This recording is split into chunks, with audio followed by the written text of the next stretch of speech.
And it is day 177 of the second Trump administration. And tonight, new inflation numbers are confirming what many economists have predicted, that Trump's tariffs would drive prices higher and higher. Mexican President Claudia Sheinbaum said on Wednesday that she and Canadian Prime Minister Mark Carney had agreed to strengthen trade collaboration.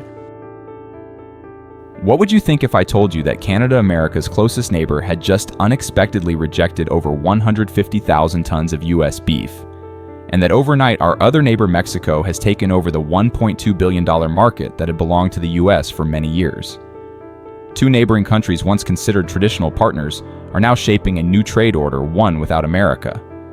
The consequences came immediately canceled contracts, skyrocketing domestic prices, and shaken confidence in the quality of American agricultural products. What is really happening, and why does this directly impact the meals, jobs, and future of millions of Americans? All of this is in the video Canada Rejects. 150,000 tons of U.S. beef. Mexico takes over $1.2 billion market overnight. Watch until the end before America loses yet another strategic market. The Trump administration and Canada's response when friendship is tested by tariffs. In July 2025, while America was still struggling with soaring food prices and supply chain disruptions from previous years, a new decision further rattled the market. The administration announced a 35% tariff on imports from Canada, including beef dairy grains and other essential agricultural products. Some supported this policy, arguing that it was time to get tough to protect American farmers and reclaim leverage in trade. But in agricultural states, the reaction was not entirely optimistic. Many wondered the existing tariffs were already high and now they're rising again. Would our northern partners still maintain this long-standing business relationship? The answer came sooner than anyone expected. In less than a week, Canada's Parliament passed Bill C-202, a law allowing their government to reject imports of agricultural products from countries deemed a threat to domestic food security. The direct target wasn't named, but everyone understood this was a clear response to Washington's new policy, and actions followed without hesitation. Over 150,000 tons of U.S. beef were rejected. Shipments prepared for the Canadian market were now left sitting in cold storage facilities in Texas, Nebraska, Kansas core agricultural states. Some processing plants were forced to halt operations temporarily. Meanwhile, domestic consumers faced a paradox. Meat prices at markets and supermarkets continued to rise even though there was a surplus supply at home. Some began to ask if American beef isn't good enough for Canada. Are we eating what has already been rejected? Canada is not just reacting out of anger. They are showing a different vision, refusing to be dependent on a partner who uses trade as leverage whenever disagreements arise. Statements from Canadian farmers groups reveal long-held frustrations that the food supply chain cannot be dictated by external short-term calculations. With Bill C-202, they have erected a shield not only to protect domestic products but also to determine their own future direction. From the American perspective, this sparks a deeper thought. Many domestic farmers, those feeling trapped between trade policies and market realities, likely once hoped their government would stand up to protect agriculture just as Canada has now done. But when those expectations remain unfulfilled, it is our traditional partner who has taken the first step, tightened their borders, and sought alternatives. A trade relationship once considered sustainable and special has now been rewritten in cold new regulations. And Canada is not alone in this shift. They are not just saying no to American beef. They are actively seeking a replacement, a more reliable, more stable trading partner. And the surprise is that name is very familiar to us. A second neighbor once standing on the sidelines has now suddenly stepped onto the main stage. That neighbor is Mexico. America's replacement, none other than our second neighbor, Mexico. If someone had told you a few years ago that Mexico would replace America in supplying beef to Canada, we might have simply laughed and shaken our heads. But now, what once seemed like fiction is unfolding right before our eyes, and so rapidly that many in America's livestock industry couldn't even react before orders slipped through their hands. What we once considered our natural advantage, geographical proximity, allied relationships, familiar markets, now seems insufficient to retain this partnership. After Canada's sudden rejection of over 150,000 tons of U.S. beef due to concerns over tariffs and instability from Washington, many assumed this market would pause. But no, Mexico stepped in quietly, smoothly, and took over that position. Do you see the irony? Two countries that once always viewed America as the trade center of the region are now joining forces to reshape the very supply chain America used to lead. Throughout the first half of 2025, as tensions between the US and Canada escalated, Mexico's government quietly paved the way. Phone calls between Canada's Prime Minister and Mexico's President were described by the media as purely diplomatic, but everyone understood these were signals of a major turning point. From then on, a series of meetings between the two sides about agriculture, beef, and quarantine measures took place at lightning speed. Once Canada actively sought a new partner, do you really think they still long to return to us? A partner they constantly worry about because of tariffs and political risks?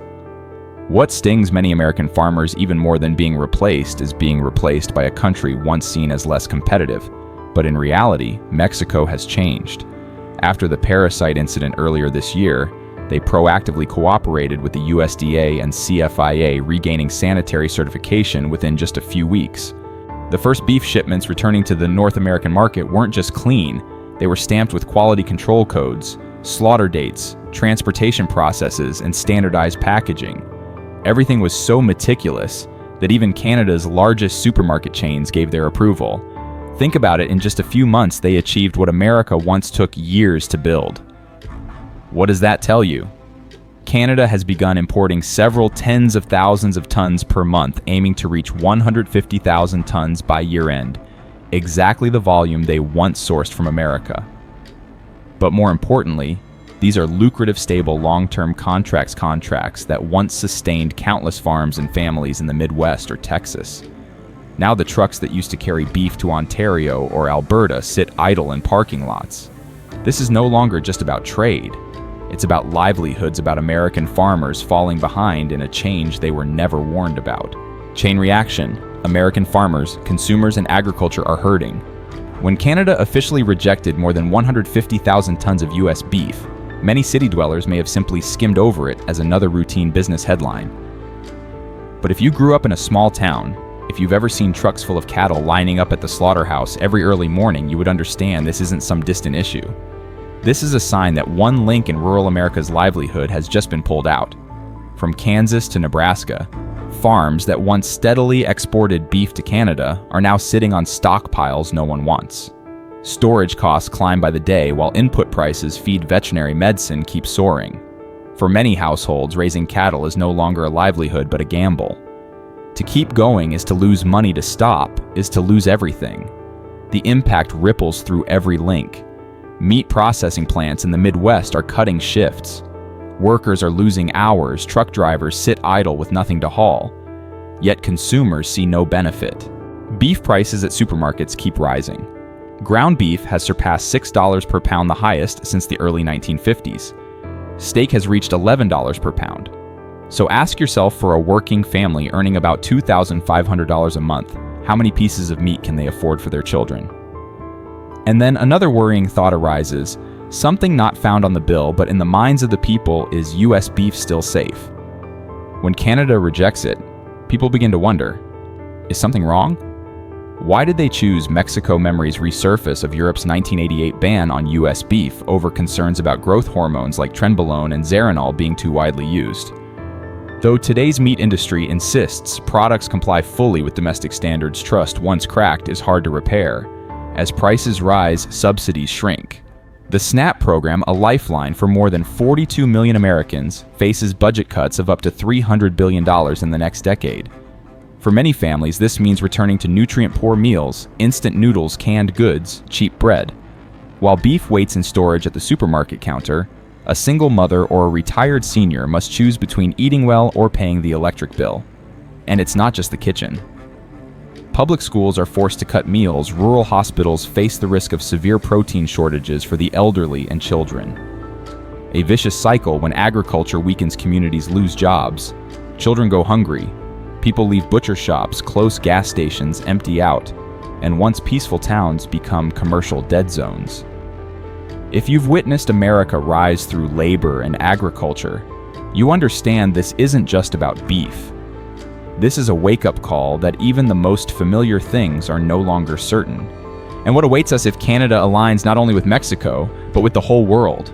A new trend: Canada is not only choosing Mexico, but also turning to China, Russia, and Brazil. Canada's ambitions go beyond finding alternatives to U.S. beef. The rejection of 150,000 tons of American beef is but a small piece of a much larger puzzle, breaking free from economic dependence on the U.S. market and gradually building a new trade order where they no longer stand behind Washington. For years, Canada has been quietly preparing for this retreat. In its beef industry development plan for 2025 to 2026, it openly aims at the markets of Asia, the Middle East, and South America. The Port of Vancouver, the nation's largest export gateway, is being upgraded to boost cargo capacity for non-U.S. destinations by 70%. Once infrastructure is ready, decisions like rejecting U.S. beef become more understandable. This isn't a spontaneous reaction, but a carefully calculated step. More importantly, Canada isn't alone. It is actively connecting with emerging trade hubs names once overlooked in North America's traditional supply chains. China is a prime example. After years of disruption from pandemics and diplomatic tensions, 2024 marked the resumption of agricultural relations between the two. Canada has signed a series of new quarantine agreements, paving the way for exports of meat, dairy, and soybeans to major cities like Shanghai and Beijing markets, where the U.S. is steadily losing ground. Another lesser-noticed direction is Russia's growing role in the Eurasian logistics chain, which Canada is gradually tapping through intermediary partners. As China pushes transcontinental transport through Siberia, Canada is also finding alternative routes to connect with Eastern markets without passing through the U.S. While the West remains cautious toward Russia, Canada, with its relatively more neutral stance, is opening doors cautiously but proactively. Then there's Brazil. This South American giant has long been a powerhouse in the food industry, but only recently has Canada truly seen it as a strategic partner. Brazil's meat processing plants, recognized by many international agencies, are swiftly replacing part of the role the U.S. once held. In 2024, Brazilian beef imports into Canada doubled a figure that has startled many in American agriculture. And what about Europe? Often less mentioned yet, it plays a quiet but important role. The trade agreement between the EU and Canada, CETA, from 2017, once focused on industry, is now expanding into agriculture, especially for clean, hormone-free products. As the EU continues its ban on U.S. beef for this reason, Canada becomes a more suitable partner to fill the gap. Against this backdrop, is there anything left we can do to salvage the situation? What should America do? 3 scenarios for the future. After Canada's sudden rejection of more than 150,000 tons of U.S. beef, many may still see this as a temporary incident. But looking a bit further, this may be raising a bigger question in a world changing by the day. Which path should America choose to maintain its position? No one can say for certain what will happen, but 3 directions are gradually emerging on the table. One obvious possibility: the U.S. will continue its protectionist policy, maintaining tariffs to protect domestic farmers. This approach has precedent. The current administration has reinstated tariffs on Chinese imports while expanding restrictions on certain agricultural goods. If this trend continues, it may help local farms feel supported. But how much more can consumers bear? When a pack of beef rises by a few dollars, when a bag of soybeans no longer fits into SNAP subsidies, the question is no longer about strategy, but about the meals of each family. On another path, the U.S. might choose to return to the negotiation table with regional partners like Canada, or even other Latin American nations, to rebuild the supply chains that once kept this region stable for decades. This scenario demands much not only goodwill from Washington, but also trust from countries that once viewed America as a central partner. Rebuilding bridges is no easy feat, especially as many nations now look more toward Asia or Europe. But if achieved, this could be a chance for North America to once again become a solid block in the global supply chain. And then there's a third path, perhaps the boldest: the U.S. may pivot entirely toward new markets. Recently, the White House revealed plans to boost exports to Southeast Asia with preliminary agreements with Indonesia and Vietnam. This is a region with a young population, rapidly increasing food demand, and fewer entanglements in major trade conflicts. If this strategy is executed properly with investment in logistics quality standards, and especially diplomacy, it could open a new playing field for American agriculture. But like any new beginning, risks are unavoidable. No one can guarantee U.S. beef will be warmly welcomed, especially when questions about quality still echo from the Canada incident. The question isn't what should we do, but rather do we still have enough time to choose? Or are we merely trying to keep a seat at the table, only to find it pulled away when we return? The world doesn't stand still, and markets wait for no one. When Canada chooses to turn its back on U.S. beef and shake hands with Mexico, this is not merely a trade decision. It is a sign that trust is shifting and the old order is being challenged. And you, which path do you think America should take? Stay firm to protect its economic identity, or become more flexible to open new doors for American agriculture? Share your thoughts in the comments. This video does not promote division within the United States or encourage secession. All content is presented for the purpose of exploration analysis and sparking discussion based on current events, emotions, and social trends. We respect the U.S. Constitution and all federal regulations. This video does not promote division within the United States or encourage secession. All content is presented for the purpose of exploration, analysis, and fostering discussion based on current events, public sentiment, and social trends.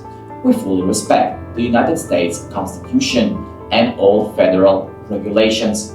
If today's analysis made you think, drop a comment so we can keep the conversations going. And don't forget to like, subscribe, and hit the bell so you will never miss our next independent deep dive.